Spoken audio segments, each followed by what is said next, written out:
Welcome to our channel. Halo para saudara, apa kabar? Semoga Anda dimanapun Anda berada, keluarga Anda selalu sehat, selalu bergembira dalam situasi apapun. Walaupun kita tahu bahwa saat ini di mana-mana kita merasa ketakutan, cemas karena virus corona ini.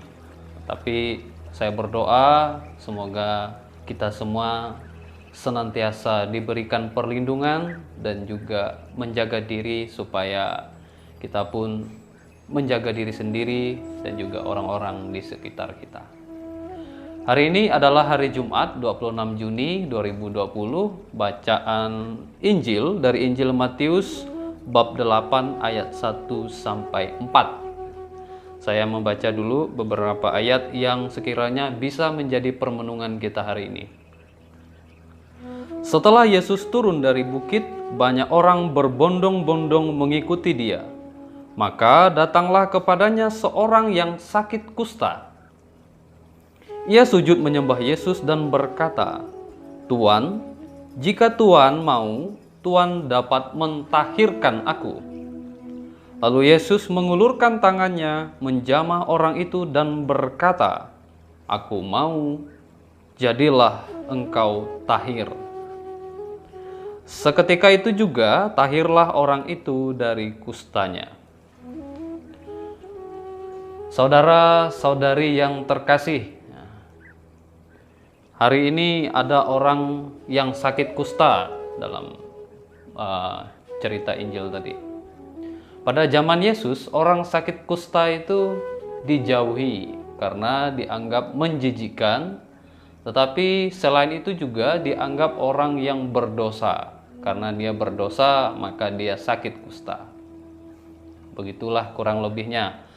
Nah, sakit fisik seringkali membuat kita merasa kesakitan. Jadi kadangkala kalau sudah sakit fisik, tidak hanya organ tubuh tetapi juga psikis. Itu yang terjadi kalau kita mengalami sakit fisik. Dengan kata lain, sakit fisik itu kadangkala menyakitkan, membuat kita stres, membuat kita cemas, membuat kita merasa tidak berdaya. Apa sebenarnya maksud dari Injil Tuhan hari ini? Apa yang bisa kita renungkan? Kalau kita tadi melihat sakit itu kan menyakitkan, membuat kita stres dan sebagainya. Tetapi dalam kehidupan sehari-hari, ketika kita berhadapan dengan sakit fisik, kita memohon Tuhan supaya menyembuhkan. Benar enggak? Seringkali kan seperti itu. Kita mohon Tuhan supaya saya sembuh. Kita mohon Tuhan supaya orang atau keluarga kita yang sakit diberikan kesembuhan. Itu yang seringkali terjadi. Pertanyaannya, bagaimana sih sebenarnya isi dari doa-doa itu? Apakah kita hanya minta saja atau ada unsur berserah diri? Berserah diri maksudnya adalah kita mempercayakan kehendak Tuhan terjadi pada orang yang sakit itu. Jadi pertama-tama bukan atas kehendak kita, tetapi kita mempercayakan bahwa apapun yang terjadi selama kita mohon, kita menyerahkan orang yang sakit itu pertama-tama pada kehendak Tuhan, kuasa Tuhan. Jadi Tuhan tahu yang terbaik untuk kita. Jadi ada pengharapan bahwa Tuhanlah yang menguasai, bukan menguasai, bahwa Tuhanlah yang mampu memberikan yang terbaik. Itu. Kemudian dalam doa-doa itu juga kita kan selain memohon juga berserah diri. Tetapi ada hal yang bisa kita renungkan yang lebih tinggi dari soal sakit fisik ini, yaitu sakit dosa. Sakit dosa itu berbeda dengan sakit fisik. Kalau sakit fisik lebih ke arah hal yang menyakitkan.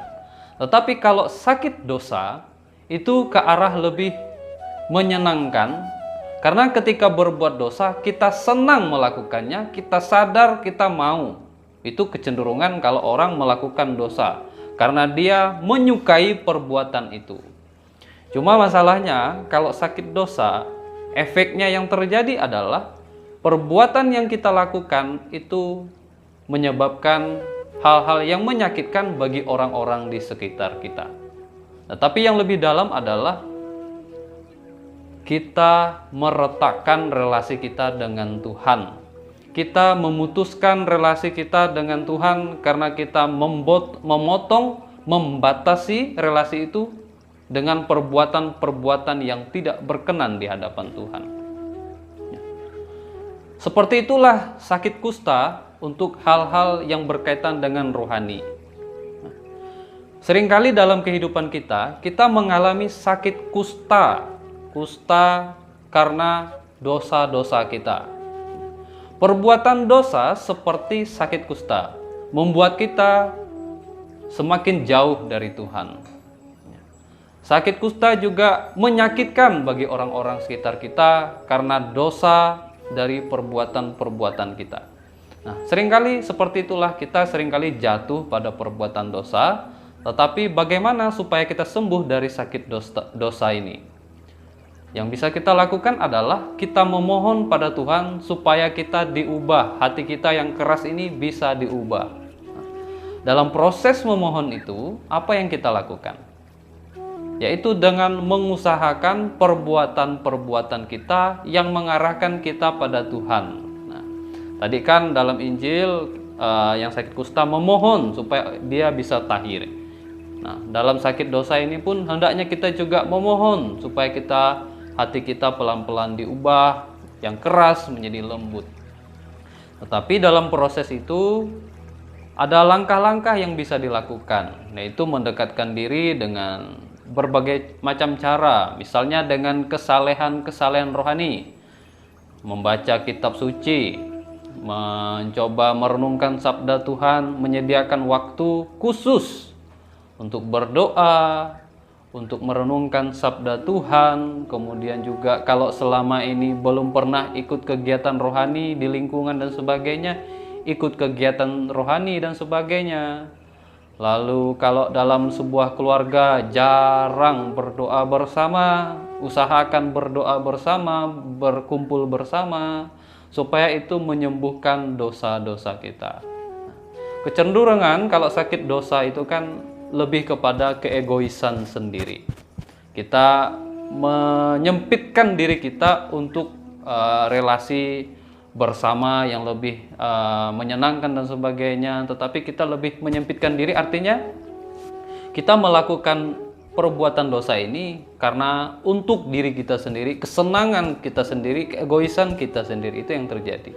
Nah, supaya itu bisa sembuh, itu tadi langkah-langkah yang saya coba katakan tadi. Kalau selama ini sulit berkumpul dengan keluarga, nah di masa corona inilah waktu untuk berdoa bersama, merenungkan sabda Tuhan, menyediakan waktu untuk berdoa, merenungkan sabda Tuhan. Nah, semoga ketika kita sadar bahwa sakit fisik itu menyakitkan dan sakit dosa juga lebih menyakitkan, bahkan memutuskan relasi kita dengan Tuhan, inilah kesempatan masa corona ini, ada hal positif supaya kita juga bisa mengobati sakit-sakit itu tadi, terutama sakit dosa yang sudah kita buat, yang sudah kita lakukan, yang kerap kali menyakitkan orang-orang di sekitar kita, keluarga kita, bahkan yang selama ini menjauhkan kita dari Tuhan. Semoga kesempatan ini bisa membuat kita semakin dekat pada Tuhan. Amin. Jika kamu suka video ini, like dan share kepada teman-teman seiman. Jika kamu ingin mendapatkan update-update terus, tekan subscribe dan hidupkan tombol lonceng. Terima kasih, Tuhan memberkati kita selalu.